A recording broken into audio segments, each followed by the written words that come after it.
El derecho del trabajo, correspondiente al tema 1 de la asignatura Fomento y Orientación Laboral.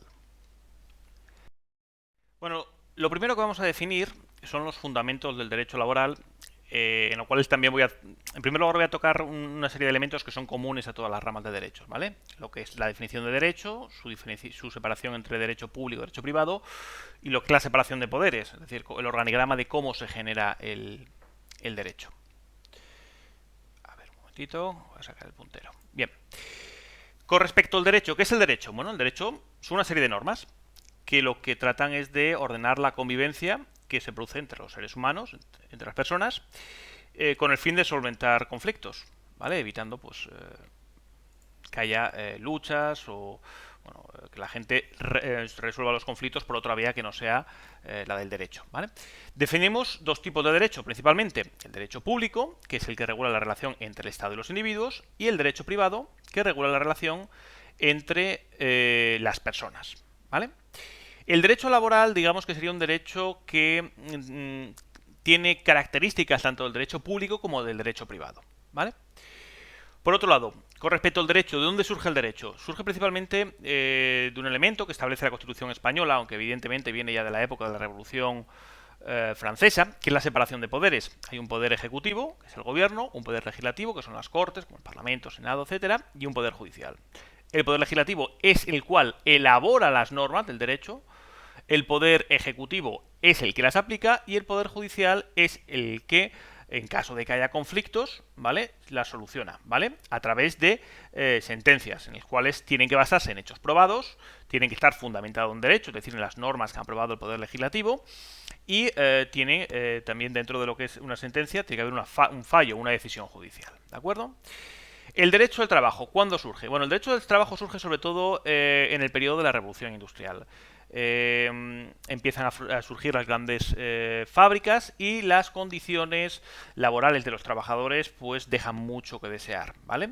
En esa época empieza a desarrollarse lo que es el movimiento obrero y lo que se hace es se presiona a los empresarios para que haya una serie de mejoras sociales y económicas, ¿no? Todo esto hace que el Estado intervenga a través de la separación de poderes en cuanto al trabajo derecho para mejorar estas condiciones de los trabajadores, el trabajo hasta llegar a lo que bien puede ser física o intelectual, que es el Estatuto que se lleva a cabo con la búsqueda de 1980, que es la legislación o la norma laboral básica en el cual se existe una serie de derechos, bien para producir un bien o un servicio, y que tiene una compensación en la cual se tiene que concretar previamente. Evidentemente, principalmente es el salario. Bien. En cuanto al trabajo, podemos hablar de tres elementos: las relaciones laborales ordinarias, las especiales y las no laborales. Las relaciones laborales ordinarias, por ejemplo, hablamos de que el trabajo tiene que ser personal e intransferible. ¿Qué significa? Que la actividad llevada a cabo por un trabajador no puede llegar y sustituir a una persona. Si una empresa te contrata a ti para realizar, para una reposición o para fabricar una mesa, no puedes tú elegir libremente a la persona que te sustituya, ¿vale?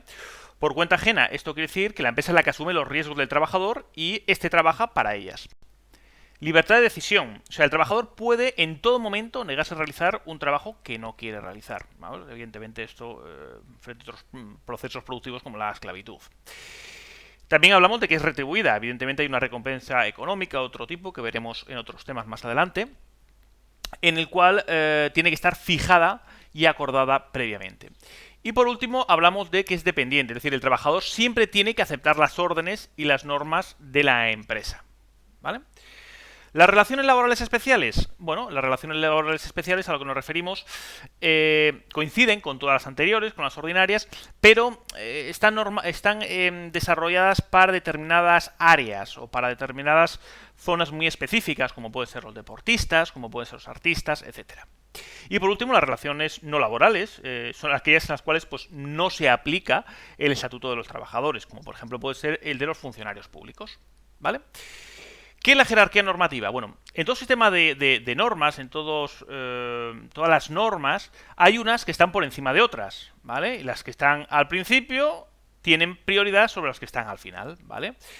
¿Dónde tenemos el origen? Primero las normas que vienen de la Unión Europea, después las que vienen de la Constitución Europea, las que vienen de la Organización Internacional del Trabajo, que hay una rata, no es PIT, es OIT, Organización Internacional del Trabajo, las que vienen de ley orgánica, y las que vienen de ley ordinaria. La principal diferencia entre la ley orgánica y la ley ordinaria es que la mayoría necesaria en el Parlamento para su aprobación es mayor en el caso de la ley orgánica con respecto a la ley ordinaria.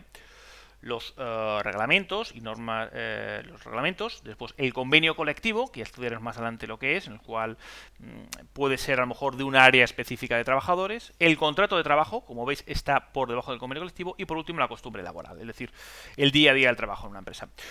Si un convenio colectivo está en contra de algo que establece la Constitución española, evidentemente no podrá llevarse a cabo. En cuanto a los principios de las normas laborales se guían por una serie de principios. El principio es el primero de ellos es el principio de norma más favorable. ¿Qué significa? En caso de existir dos normas que puedan tener algún tipo de dos normas laborables que puedan tener algún tipo de contradicción, se aplica aquella que es más favorable para el trabajador. Principio de norma mínima. Las normas que tengan un rango superior dictan mínimos que el rango inferior debe cumplir. Es decir, es un poco, hacemos referencia al principio de jerarquía que habíamos visto en la diapositiva anterior. El principio de indubio preoperatio. Este es muy sencillo, es decir, si existe una doble interpretación de una norma laboral, se acepta aquella que resulte más favorable para el trabajador. Aquí hablamos de dos normas, aquí hablamos de dos interpretaciones, es muy importante. El principio de situación beneficiosa, es decir, si se le aplican condiciones beneficiosas a un trabajador, estas deben mantenerse, nunca deben empeorarse. Y el principio de irrenunciabilidad de los derechos. Hay una serie de derechos que tienen los trabajadores en los cuales ellos no pueden renunciar.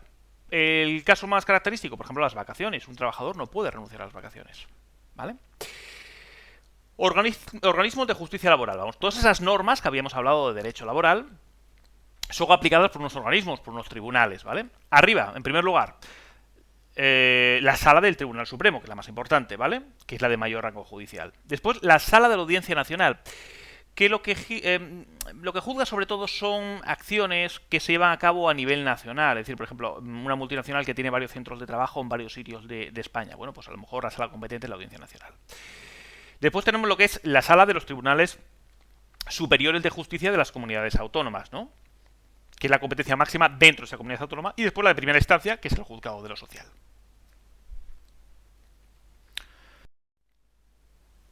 Administración laboral. Bueno, la administración laboral, la que se encarga, digamos que es un poco el poder ejecutivo, la separación de poderes es el ejecutivo. Es decir, ¿quién se encarga de que se cumpla esa normativa laboral, ¿no? Y de sancionar su incumplimiento? Pues en este caso es el Ministerio de Trabajo. En el Ministerio de Trabajo, que se encarga de la propuesta y ejecución de la política de temas laborales, de seguridad social y regulación del empleo. Y esta se sirve a través de dos órganos, como son las inspecciones de trabajo de la Seguridad Social o del Fondo de Garantía Salarial, para aplicar esas normativas, ¿vale? También, evidentemente, a nivel autonómico están los consejerías de trabajo, en el cual también tienen alguna competencia trasladada. En cuanto a los derechos y obligaciones de los trabajadores y empresarios, pues ya habíamos hablado que en 1980 se desarrolla, se aprueba la ley básica del derecho laboral en nuestro país, que es el Estatuto de los Trabajadores. Y en él se establecen pues, los derechos de los trabajadores, por ejemplo, en el artículo 4 de esta norma, como ejemplo, por ejemplo, el trabajo libre, elección de profesión, etcétera. También las obligaciones del trabajador, su artículo 5.